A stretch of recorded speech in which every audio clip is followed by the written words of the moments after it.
السلام علیکم پیارے دوستو، کریٹیو مسلم چینل میں آپ کو خوش آمدید۔ ہمارا آج کا موضوع ہے غیبت اور بہتان۔ غیبت اور بہتان کا معنی ہے کسی کی غیر موجودگی میں اس کی برائی کرنا۔ اگر وہ برائی اس میں موجود ہو تو اسے غیبت کہتے ہیں، اور اگر وہ برائی اس میں موجود نہ ہو تو اسے بہتان کہتے ہیں۔ بہتان غیبت سے بھی بڑا گناہ ہے۔ کسی کے سامنے اس کی برائی بیان کرنے کو طعنا اور طنز کہتے ہیں۔ کسی کو طعنا دینا اور اس پر طنز کرنا بھی حرام ہے۔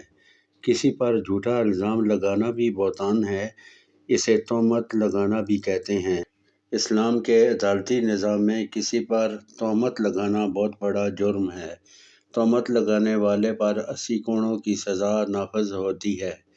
کسی کی جسمانی یا عملی کمزوری، رنگ و نسل، خاندان یا پیشے کی بنیاد پر اسے طعنہ دینا یا اس کی غیبت کرنا سخت گناہ ہے۔ ہر انسان کا خالق اللہ تعالیٰ ہے۔ جب کسی کی جسمانی کمزوری یا رنگ و شکل کی بنیاد پر اس کی تحقیر کی جاتی ہے تو گویا اللہ تعالیٰ کی تخلیق پر اعتراض کیا جا رہا ہے۔ اسی وجہ سے قرآن مجید میں غیبت کرنے اور طعنہ دینے والے کے لیے ہلاکت کا اعلان کیا گیا ہے۔ ارشاد باری تعالیٰ ہے، ہر ایسے شخص کے لیے ہلاکت ہے جو آمنے سامنے طعنہ دینے والا اور پیٹھ پیچھے عیب نکالنے والا ہو۔ سورہ الحمزہ۔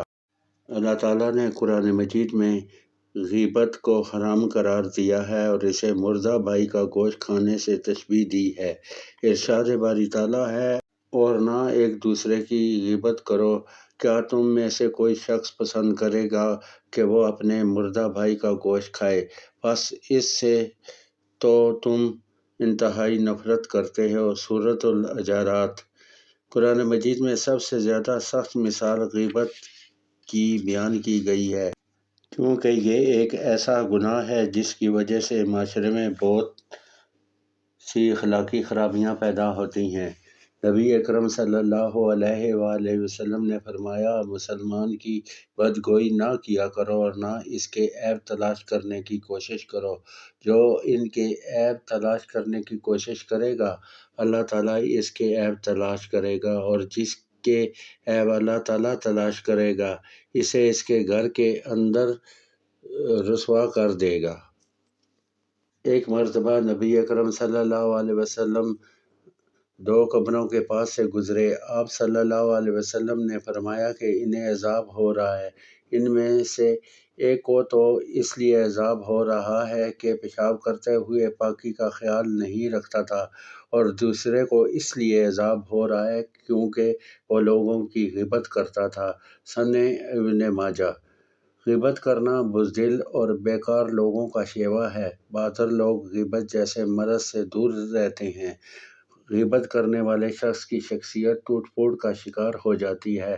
وہ لوگوں کے جن عیبوں کا تذکرہ کر رہا ہوتا ہے۔ غیبت سے بچنے کا طریقہ یہ ہے کہ ہم زبان کی حفاظت کریں۔ ہمارے دل میں یہ یقین ہونا چاہیے کہ ہمیں قیامت کے دن اپنے ہر قول و فعل کا حساب دینا ہوگا۔ ہم جو لفظ بھی بولتے ہیں وہ محفوظ کر لیا جاتا ہے۔ ارشاد باری تعالیٰ ہے، وہ جو لفظ بھی بولتا ہے اس پر ایک نگران لکھنے کے لیے تیار رہتا ہے۔ سورہ کہف۔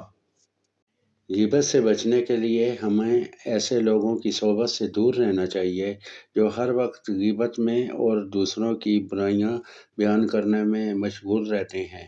غیبت اور بہتان کی وجہ سے معاشرے میں کینے اور دشمنی کو فروغ ملتا ہے۔ ایک دوسرے کے بارے میں دل میں نفرت پیدا ہوتی ہے۔ دور حاضر میں بہت سے لوگ غیبت کے خوفناک آفت کی لپیٹ میں ہیں۔